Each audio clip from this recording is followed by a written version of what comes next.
안녕하세요. 경제를 말하다입니다.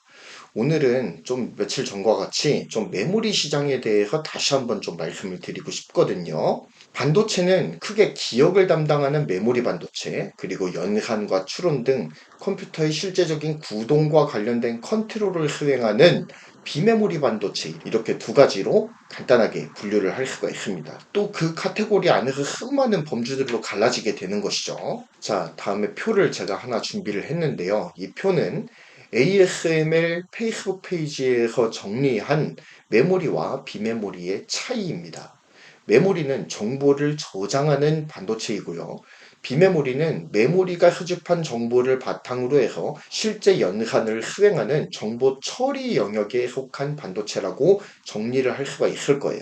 이제까지는 메모리 반도체가 비메모리 반도체의 연산을 도와주는 하나의 보조적인 수단 정도로 인식되어 왔던 것이 사실입니다. 그래서 비메모리에 비해서 메모리는 푸대접을 받아왔던 것이 공공연한 사실이죠. 따라서 메모리의 사양은 비메모리의 사양에 비례해서 성장을 해왔던 것이 사실이라고 볼 수도 있습니다. 그도 그럴 것이 이 메모리 반도체라고 하는 것이 기억을 담당하는 반도체이잖아요. 그렇기 때문에 비메모리 반도체의 연산에 필요한 데이터만 수시로 보내주기만 하면 되는 역할이었어요. 게다가 메모리 반도체는 CPU와 같은 비메모리 반도체에 비해서 연산 속도와 전송 속도가 상대적으로 느립니다. 그렇기 때문에 병목 현상을 일으키기 일쑤였어요. 한마디로 얘기해서 CPU에서 필요로 하는 데이터 양은 100인데 메모리에서 CPU로 전송하는 통로인 이 버스의 용량이 10에서 15 정도밖에 되지 않는 거예요. 그렇기 때문에 CPU가 원하는 데이터의 양을 한 번에 많이 전송하려다 보니까 한 번에 많은 데이터가 좁은 통로에 몰리게 되기 때문에 병목 현상이 초래가 되는 것이죠. 바로 이러한 병목 현상의 최소화를 위해서 CPU 안에는 캐시 메모리라고 하는 메모리 블럭이 따로 존재하기도 해요. 컴퓨터를 기본적으로 구동하는데 꼭 필요한 데이터들이라든지 아니면 정말 자주 사용하는 아주 기본적인 데이터들을 캐시에다가 배정을 해놓고 CPU가 원할 때 바로바로 데이터를 전송해주는 형식의 메모리가 바로 캐시 메모리입니다. CPU 옆에 바로 붙어 있는 메모리이다 보니까 일반 범용 D램보다 성능이 더 높기도 하고요. 또한 내장되는 메모리이기 때문에 여러 가지 기술적인 난관들이 존재합니다. 그렇기 때문에 기본적으로 가격이 비싸요. 이런 이유 때문에 캐시 메모리 용량을 무작정 크게 늘릴 수가 없다는 단점이 존재합니다. 일반 외장 D램이나 SSD 등의 메모리 반도체에 비해서 이 캐시 메모리는 아까도 설명드렸듯이 CPU 안에 포함된 메모리 블럭이에요. 좀 더 미세한 공정을 사용하기도 하고요. 또한 이 캐시 메모리 블럭과 로직 블럭을 합치는 과정에서 패키징 기술이 또 들어가지 않습니까? 그런저런 기술들을 다 더하고 나면은 캐시 메모리 전체 가격이 상승하게 되는 거예요. CPU의 성능을 높인다고 무작정 캐시 메모리 용량을 와장창 높여놓으면 천정부지로 솟아오르는 가격을 감당하지 못한다는 맹점이 있습니다. 그래서 모든 컴퓨터들은 CPU에 포함된 캐시 메모리 그리고 외장 D램 메모리를 병행해서 사용하는 구조를 취하고 있는 거죠. 캐시로 해결되지 않는 데이터들은 외장 D램이나 SSD로부터 획득해서 CPU로 넘어가게 되는데 여기에서 바로 병목 문제가 발생하게 되는 거예요. 디바이스 단에서는 메모리의 병목을 해소하기 위해서 새로운 데이터 전송 규격인 PCI 익스프레스를 적용해서 더 넓은 대역폭 그리고 더 높은 전송 속도를 보장해줌을 통해 CPU와 메모리 사이의 병목을 막기 위한 적극적인 시도들이 이루어지고 있습니다. PCI 익스프레스 규격은 벌써 5.0까지 나와 있는 상태예요. 그만큼 발전이 빠르게 이루어졌다라고 보시면 됩니다. 그리고 이 PCI 익스프레스 규격이 계속해서 발전을 이룩한다라는 건 뭐냐? 처리해야 될 데이터의 양이 계속해서 늘어난다라고 보시면 되는 거예요. 그런데 이 디바이스 차원에서 발전되어서 서버와 데이터 센터 영역으로 넘어오게 되면 문제가 더 심각해집니다. 처리해야 될 정보의 양이 정말 디바이스 단에서는 상상도 하지 못할 정도로 기하급수적으로 늘어나 버리거든요. 특히 요즘은 생성형 AI 시장이 폭발하면서 본격적으로 초거대 AI의 시대가 도래하게 되었습니다. 굉장히 빠르게 도래하게 되었어요. 그 모든 것들은 챗 GPT 모먼트가 이끌게 된 것이죠. 이것이 의미하는 바가 무엇일까요? 초거대 AI 연산 모델을 제대로 처리하기 위해서는 제공되는 데이터의 양이 이전 일반 서버 시대에 비해서 어마어마하게 늘어나게 된다는 것을 암시하는 겁니다. 한마디로 처리해야 될 연산량이 기하급수적으로 늘어난다는 거예요. 초거대 언어 AI 모델의 경우에는 기본 수천억 개의 매개 변수를 굉장히 빠른 시간 안에 처리를 해야 되는 그런 고충이 있습니다. 이런 데이터를 수집하고 AI 가속기를 통해서 이 수집된 데이터를 효과적으로 전송하기 위해서는 기존의 D램만으로는 확실한 한계가 존재합니다. 성능을 받쳐주지를 못해요. 그렇기 때문에 D램 여러 개를 수직으로 쌓고 이를 관통 전극인 TSV로 연결해서 데이터 이동성과 용량을 획기적으로 높인 하이 밴드위스 메모리, 즉 HBM이 각광을 받고 있는 거예요. 한마디로 이야기해서 하이 밴드위스, 대역폭과 용량을 획기적으로 늘린 메모리다 라는 의미를 HBM이 가지고 있는 거죠. 자, 현존하는 최고의 AI 반도체는 뭘까요? 아마 이견의 여지 없이 엔비디아의 H100을 드실 거예요. H100의 카드 내부 모습을 보면 이렇게 되어 있습니다. 사진과 같이 되어 있는데 우리가 주목해서 보아야 될 것은 중앙의 코어 부분을 주목해서 보면 돼요.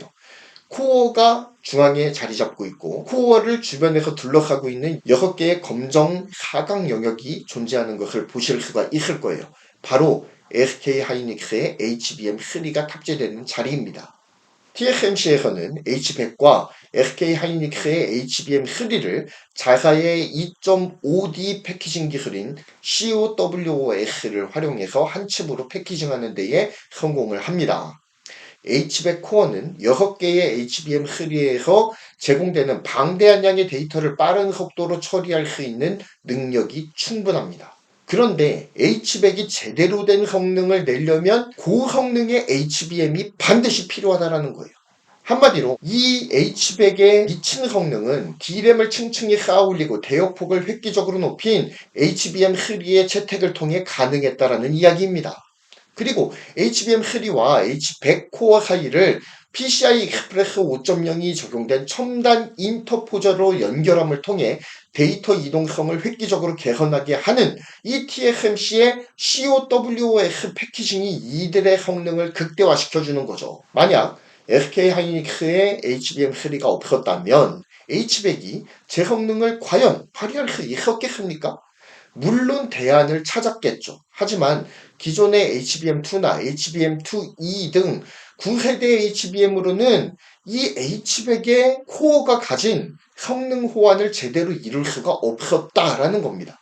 즉 GPU라고 하는 비메모리 반도체가 HBM3라고 하는 메모리 반도체의 뒷받침이 없이는 제 성능을 발휘하기가 힘든 시대가 도래했다라는 겁니다. 어찌 보면 메모리가 프로세서에 종속되었던 과거의 질서에서 벗어나 메모리와 프로세서 진영이 균형을 찾아가는 듯한 재미있는 장면이 연출이 되고 있다는 거예요.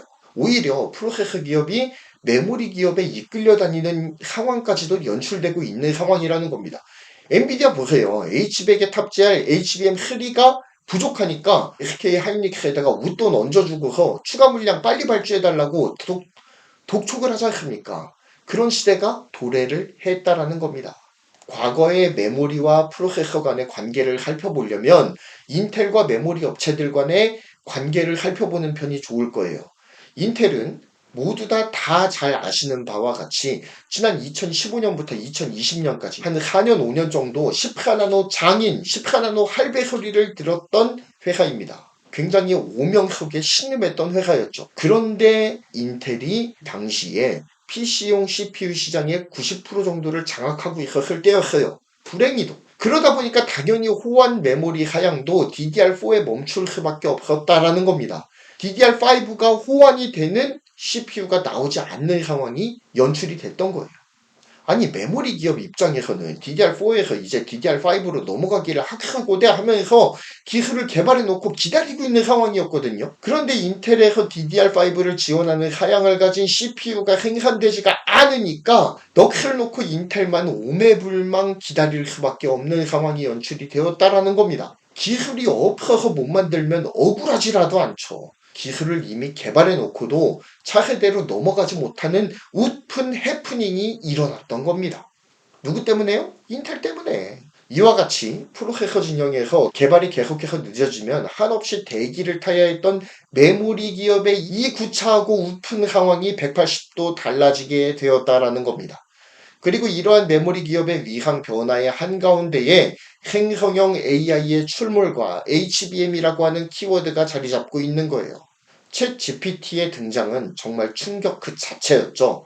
아이폰 모먼트가 스마트폰 대중화에 불을 지폈고 각종 플랫폼 사업의 물꼬를 틔워주는 역할을 수행했다면, 그래서 우리의 삶을 급격하게 바꿔놓는 데 성공을 했다면, 챗 GPT 모먼트는 생소하게 다가왔던 AI라고 하는 키워드가 기업에서 개인에게로 내려오는 계기를 마련해 주었다라는 점에서 큰 의미를 가집니다.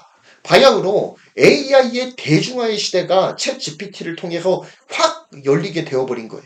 이전에도 인공지능 서비스는 존재를 했었습니다. 다만 답답했을 뿐이죠. 아마존의 알렉사, KT의 지니, 애플의 시리 등, 그리고 갤럭시의 빅스비도 있죠.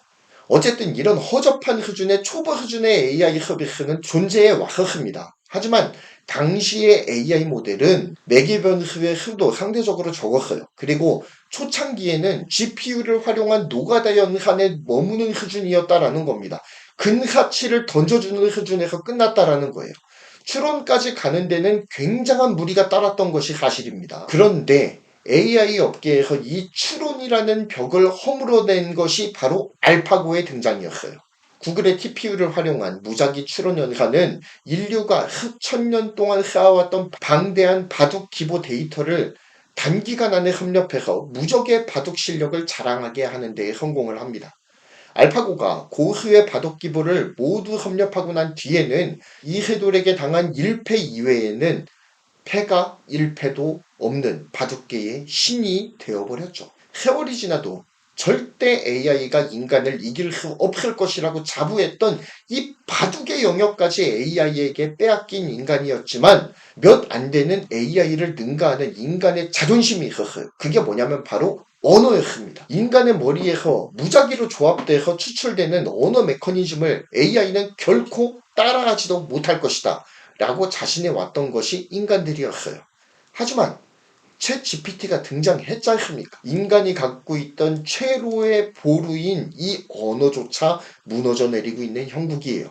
그런데 이러한 언어 생성 AI 모델을 필두로 한 이 생성형 AI 모델에는 한 가지 약점이 있어요. 뭐냐면 모델의 무게가 너무 무겁다라는 겁니다.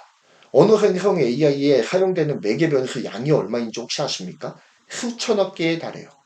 다음 표를 보시면 알겠지만 챗 GPT 같은 경우에는 다음의 표와 같은 매개 변수의 수를 가지고 있는데 챗 GPT 3.5에서 수천억 개였지 않습니까? 챗 GPT-4로 넘어가게 되면 매개 변수의 수가 얼마죠? 1조 개입니다. 1조 개. 자, 그래서 이렇게 데이터 양이 기하급수적으로 늘어나기 때문에 보통의 스펙을 가진 하드웨어들로는 커버가 불가능하다는 단점이 있습니다. 매우 높은 성능의 하드웨어가 요구가 되는 거예요. 바로 이러한 초거대 AI 모델의 효과적인 처리를 위해서 등장한 AI 가속기가 바로 엔비디아의 H100이라는 거죠. 그리고 H100의 성능을 최대로 끌어올리는 1등 공신은 바로 SK 하이닉스의 HBM3입니다. 거대한 AI 모델이 제공하는 엄청난 양의 데이터를 받아들여서 H100의 코어로 효과적으로 전송해주기 위해선 고용량 그리고 고대역폭의 메모리가 필수적이죠. D램을 층층이 쌓아서 용량 문제를 해결하고 PCI 익스프레스 5.0과 TSV 간통 전극을 통해서 대역폭의 문제를 해결한 이 HBM3가 H100의 성능을 담보해주는 최고의 파트너가 된다는 사실, 우리는 이미 익히 들어서 알고 있습니다. 즉 HBM3가 없는 H100은 상상할 수조차 없는 것. 이제 내년이면 H200이 나오지 않습니까? 거기에는 HBM3E가 들어갑니다. 5세대 HBM이 들어간다라는 거예요. 그 물량 또한 SK 하이닉스에서 지금은 독점으로 수주를 하는 상황입니다. 삼성전자가 어떻게 되느냐에 따라서 이후의 상황이 추이가 달라지게 되겠죠. 이와 같이 현대의 반도체 산업은 메모리가 비메모리에 종속되어 있었던 과거와는 달리 메모리와 비메모리가 대등한 위치에서 상호작용을 하면서 동반 성장하는 양상으로 변화하고 있다는 점에 주목을 해야 됩니다. 그러므로 생성형 AI 시대에서 반도체 산업의 헤게모니는 여전히 프로세서 기업이 쥐고 있는 것은 사실입니다. 하지만 메모리 기업의 위상 또한 만만치 않게 강화되었다라는 사실에 주목을 해야 될 필요가 있어요. AI 서버의 중요성이 강화가 되면서 메모리의 중요성이 부각되기 시작을 했고 HBM이라는 괴물 메모리를 탄생시키는 물꼬가 되어 주었습니다. 그렇다면 디바이스 단에서의 메모리 위상은 어떻게 변하고 있을까요? 디바이스에 현재 탑재되는 메모리는 DDR5죠.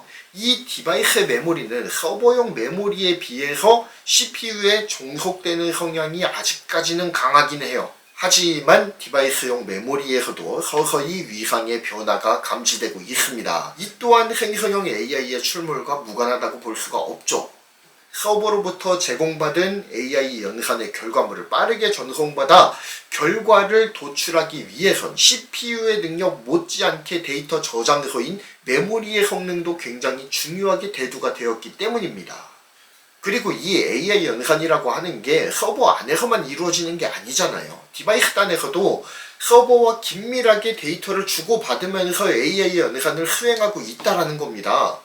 서버에서 일어나는 것처럼 거대한 규모의 연산은 아니라고 하더라도 이젠 온 디바이스 AI 시대로 이행하면서 디바이스 내에서도 고난도의 추론 연산이 요구되는 시대가 도래하고 있습니다.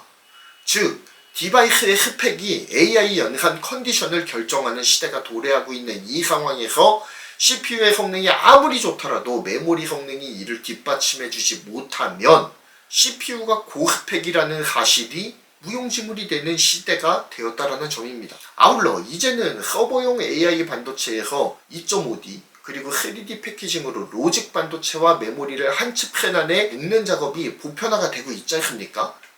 이와 같이 디바이스용 프로세서에서도 어드밴스드 패키징을 활용한 칩셋이 나오지 말란 법이 없죠. 조만간 디바이스 단에서도 프로세서와 메모리가 결합된 칩셋 형태의 반도체가 대세로 떠오를 날이 머지 않았습니다. 이것에 대해서는 다음 시간에 좀 더 자세하게 알아보는 시간이 있을 겁니다. 정리합니다.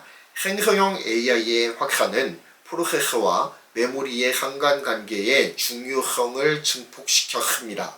이젠 메모리의 위상이 프로세서에 종속된 형태의 반도체가 아니라 서로가 대등한 위치에서 상호작용하는 위상으로 변모가 되어가고 있다는 점에 주목을 해야 합니다. 이러한 시장의 상황은 서버를 넘어 디바이스 단으로 확산될 조짐을 보이고 있습니다. 이는 고성능의 메모리를 개발하고 있는 삼성과 SK하이닉스 그리고 마이크론에게 다른 성장의 동력으로 작용할 수 있는 좋은 계기가 될 것이라 믿어 의심치 않습니다. 감사합니다. 경제를 말하다였고요. 구독, 좋아요, 그리고 알림 설정 부탁드립니다. 감사합니다.